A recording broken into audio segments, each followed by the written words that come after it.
comprender al Caribe no solo desde la visión de las islas insular, sino también lo que se conoce también como ese concepto de Gran Caribe, que también la tiene la Asociación de Estados del Caribe como organización, y que justamente está marcando todos aquellos territorios que son bañados por el Mar Caribe.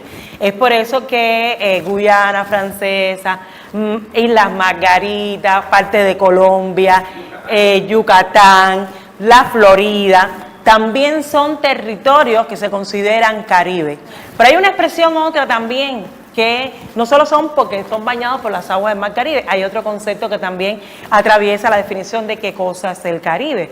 Y es que sobre todo en la década, sobre todo finales del 70, 80, el boom literario que hubo de escritores de todo el área, tratando de conformar y de expresar esa condición del ser caribeño, también dio lugar a comprender el Caribe como una multinación. O sea, Caribe multinación, a partir de la literatura, y al mismo tiempo tenemos a John Lamins, otro barbadense que aún vive, que habla del Caribe como una civilización cultural. Y olvidé decirle que es desde ese Caribe como civilización cultural donde yo parto como lugar de enunciación para hacer todas las reflexiones que de alguna manera les fui compartiendo. O sea, de alguna manera comencé de adentro hacia afuera, ¿no? Cerré la boca del globo diciéndoles que el Caribe como civilización cultural y de alguna manera diciéndoles todas esas partículas que hay dentro para poder definir ese Caribe como civilización cultural. Ese es un elemento importante. Cuando termines tengo dos preguntas. Sí, hay otro punto que tocaba Pupo y es el término de los Real Maravillosos. Cuando yo estaba haciendo mi tesis de maestría sobre la obra de Rigoberto López, hay una obra bien interesante que se llama Puerto Príncipe Mío. Cuando uno ve Puerto Príncipe Mío, entiende por qué luego se inspira en La Jungla de Wilfredo Lang para hacer Roble de Olor, como su próxima película.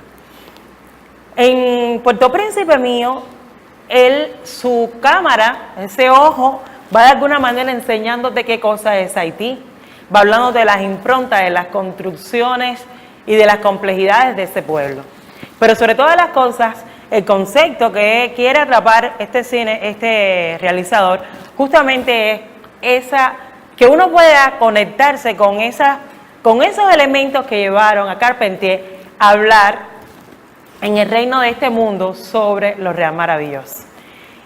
Y ciertamente cuando uno ve la película, uno puede conectarse.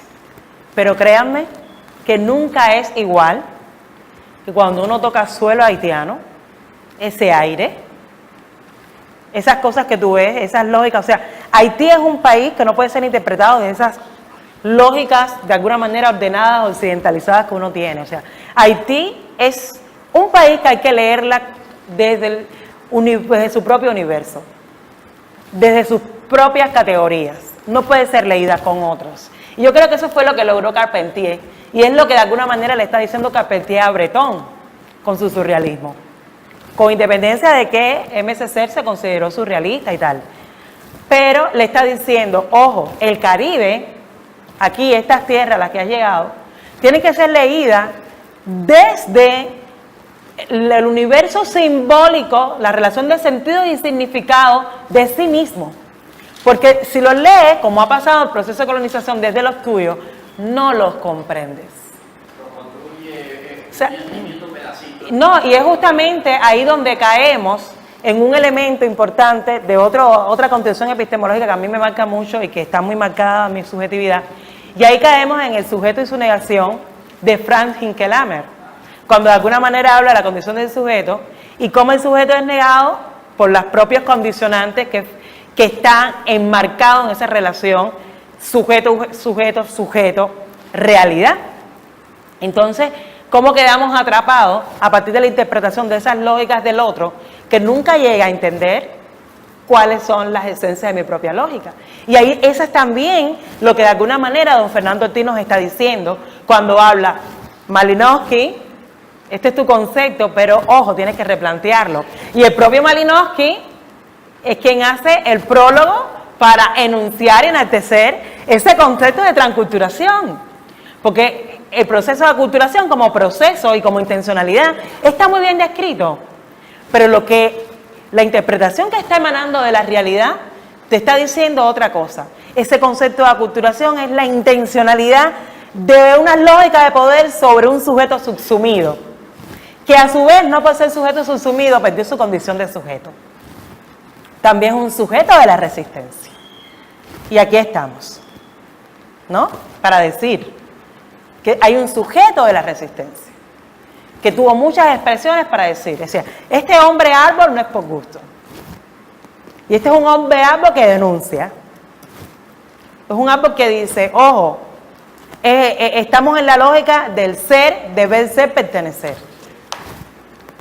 Donde las culturas originarias, por ejemplo, como pasa también en toda la zona del Pacífico, en Colombia, en el propio Honduras y todo eso, que dicen, no, las poblaciones negras no son de aquí, y el sistema capitalista pone a los indígenas y a los negros en bronca,